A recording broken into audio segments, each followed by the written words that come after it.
Music and film are very similar already. In music, you have the lyrics and verses and choruses that all work together to paint whatever sound the artist wants you to hear. It tells stories and keeps a relevant theme in the song.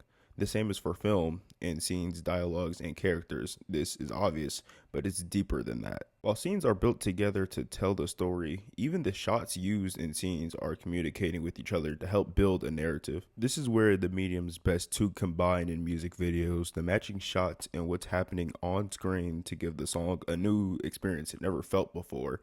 That's what good music videos do. It adds to the song you heard on Apple Music, Spotify, SoundCloud, or even the radio. It elevates you from looking at a wall and hearing to looking at art and experiencing. This is analyzing the underground, and I'm going to show you why these artists are not only making great music that is yet to be discovered, but also great videos. Enjoy. The vocab word of the day, and this will be important for the entire series, is mise en scène. It is a French term which basically means anything happening on screen, from lights, props, set design, costumes, actors, even the camera work. If your eye can see it, it's mise en scène, and it has to be good to have a good music video. But enough of this film jargon, let's talk about the songs, man. The first song of the series that we'll be looking at is Xaviersobased Che's Bleau. I'm gonna say Bleau. I'm pretty sure it's Bleau. So right off the back, we can tell that this is going for an old school look, like a home video look. We have a 1.3 aspect ratio. It's pretty low quality with a handheld camera, probably filmed on a camcorder if I had to guess. Throughout the cuts and the transitions of the songs, they barely use any standard cuts. It's always a fun transition, and sometimes it's enabled with like a 3D effect. Now what this immediately reminds me of, besides just the the old classic home video look, it goes a lot with like old commercials and how they used to look back in like the 90s and the early 2000s. Very polished, very saturated, at least the best that it could be with the camera quality back then. But down to the aspect ratio, the quality, and how it's framed, this really gives off early 2000s and 90s commercial vibes. Throughout the song, they use a lot of flashing effects, maybe strobe lights or things that look like cameras going off, and it gives off the vibe for this luxurious style, which is amplified with the location that they're filming at, which is Bleau, and it's a hotel and casino in Las Vegas. So it just kind of adds on to what's going on visually. And going back to the camera work here, a lot of it is handheld, not very stable. It makes the video feel more natural, more fun and loose, so it's like you're almost there with them having fun. The frame is constantly moving, maybe the camera itself moving, or if it's like zooming in and out, and again it's kind of like amplifies the natural feel, and like that feeling as you the viewer is there with them, or the like home style videos that I was talking about earlier. And this is all done to distract you from the fact that Che is in China speaking Japanese. Overall, all things considered, I'd say this is a pretty good video. I'm not a music analyzer, but I can say that I do like the song. But what's going on visually and quote unquote cinematically, it's pretty good. It all works. It all feels really natural, but there's not too much going on here. I mean, it doesn't really have to be a lot going on. It doesn't need to be like a Christopher Nolan film. It's something we're looking for here. It's just, it's a natural feel, matches the vibe of the video, and I think everything goes pretty well, all things considered. So I'd give this video like a 6 out of 10. Next. So the next and final video for the first episode, we will be looking at Sk8star's Way Too Sexy. And a lot of what makes this video great for me is the things that are happening with the artist himself. Sk8star already has a name signifying this freedom of character and spirit. That's what skating has always been associated with as a culture. And you add this with his group Away, who all stand for going against oppression and expressing one's natural self, and it gives a lot of meaning of what we see here. First, for me, what stuck out was the camera movement. It's different from the last songs.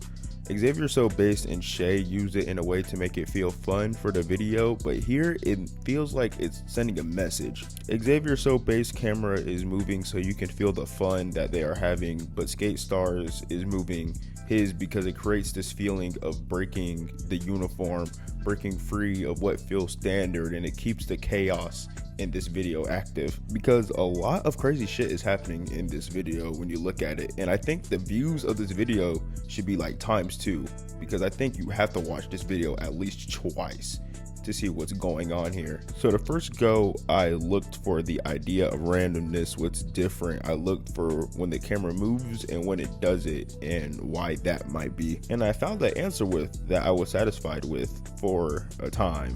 Moving camera means it's making something feel more free-spirited, and when it's stable, it's because the scene itself already is. And I'm gonna dive into that right now. So for the still shot, we have a dolphin in a pool, which already is something pretty random. It's different, so the camera stays still. Then that is followed up by a cat in a fridge, which is the camera is relatively still. There is a little bit of movement there, but it is a scene that you don't often see. And the same can be said about the ironing bread, like things that can possibly happen, but they're pretty random to see to the average person. You have a lot of footage of him just dancing and showing off the setting that he's at, and all these shots are moving. And the drawings even play along with this emotion that he's trying to create. They are crude drawings and they're grossly detailed. And it's a bit into the video where my theory is kind of confirmed about the theme of this video as a whole, to capture this unfiltered rawness of himself.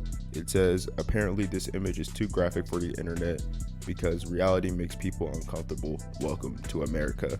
And whatever was filmed there, it is in a still camera. We can see that at least through the pixels put in place. So whatever was on screen was enough of this emotion to where he didn't feel the need to move the camera.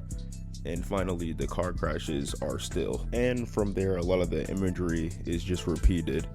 But there are some anomalies in my theory. Scenes with normal imagery that are shot in a steady frame, like this one, and this one, and these. I'm saying this now in the voiceover because I don't really remember what they look like, but I'm gonna remember when I see them. And I was stuck wondering, why are these still? What's different from this and all these things that are being shown that is different from everything else, where it doesn't have to follow these rules? And I think I hit gold. I kind of had a light bulb moment. I had to look at the video as a whole and what it's trying to do here.